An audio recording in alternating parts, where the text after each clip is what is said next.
Nós tivemos uma reunião há 10 meses com o Ministério da Educação e daí para cá passaram-se muitas coisas, entre outras, por exemplo, temos hoje, passou-se que estamos a discutir na Assembleia da República o Orçamento do Estado, que o Orçamento do Estado prevê, entre outros aspectos, por exemplo, para a educação, o rejuvenescimento da profissão docente, bem como a criação de um quadro de atratividade para os jovens, não tem uma única proposta a dizer como é que estão a pensar fazer isso, mas nós temos, e portanto entregámos essas propostas no Ministério da Educação no início de outubro e não admitimos que o Sr. Ministro, desrespeitando a lei, venha dizer que acha que não é oportuno discutir isso. Então não é oportuno agora quando é. É preciso que o Sr. Ministro explique que ideias tem, e pelos vistos não tem rigorosamente nenhuma, para resolver o problema da falta de professores nas escolas. Bom, ontem ao final do dia eram quase 500 horários, e já não estavam lá os que tinham completado 3 dias e que têm que ser retirados, por preencher. O Sr. Ministro não pode, e com certeza percebe que não consegue, que professores do Minho vão trabalhar para Lisboa ou para o Algarve para horários de 6 horas, com 300 euros de salário, que não dá para sequer alugarem uma casa onde tenham que estar eles com os filhos, porque muitos já não são propriamente jovenzinhos. E, portanto, o Sr. Ministro tem mostrado aqui, eu diria, uma indiferença face a uma situação que faz com que milhares de alunos neste país ainda não tenham tido aulas a algumas disciplinas desde o início do ano. Temos também, terceiro aspecto, uma situação epidemiológica que se está a agravar no país, que está a levar a que cada vez mais haja medidas mais restritivas de circulação, enfim, dos cidadãos se poderem mover e de terem que ter alguns cuidados para prevenir e também de segurança sanitária, mas nas escolas tudo continua como se nada acontecesse. O número de escolas com infecção aumenta cada vez mais. Hoje identificámos já cerca de 750. O número de professores também já com infecção tem vindo a aumentar. Inicialmente não era tanto nos professores, eventualmente era em jovens assintomáticos, mas hoje nós já temos assinalado cerca de 200 casos, um pouquinho mais até, de colegas com infecção. O Ministério, só a semana passada, repare, quase 8 meses depois do primeiro caso, é que criou uma plataforma para que as escolas assinalem, registrem os casos e as situações que têm. Antes não o fez, mas mesmo assim continua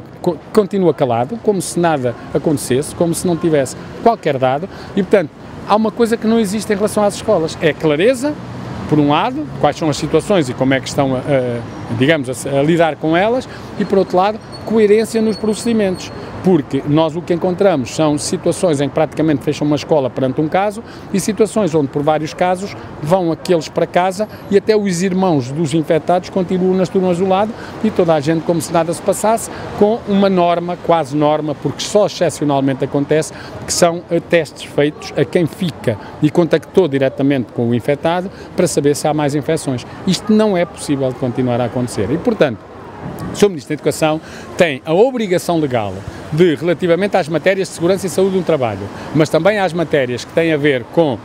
as questões socioprofissionais, a carreira, a aposentação, enfim, tudo aquilo que tem a ver com o trabalho dos professores, é obrigado por lei a negociar.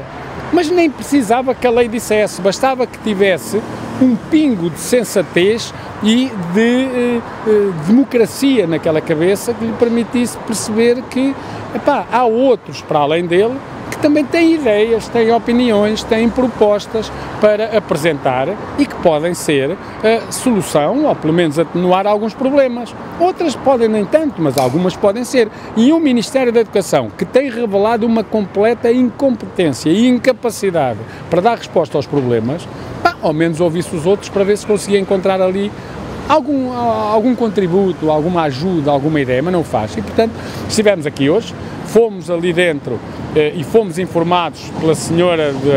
que nos recebeu, que é aqui do protocolo, que não há nenhuma data marcada para reunir e, portanto, neste momento, achamos nós, já começa a não valer muito a pena dar confiança a um ministro destes que não respeita ninguém, que não respeita a democracia, que não respeita os sindicatos, que não respeita os professores. Iremos transferir para o Sr. Primeiro-Ministro precisamente essa responsabilidade de desbloquear esta situação de falta de diálogo, de falta de negociação. Iremos então responsabilizar e iremos desde já e a partir de hoje, com uma grande consulta que vamos lançar nas escolas junto dos professores,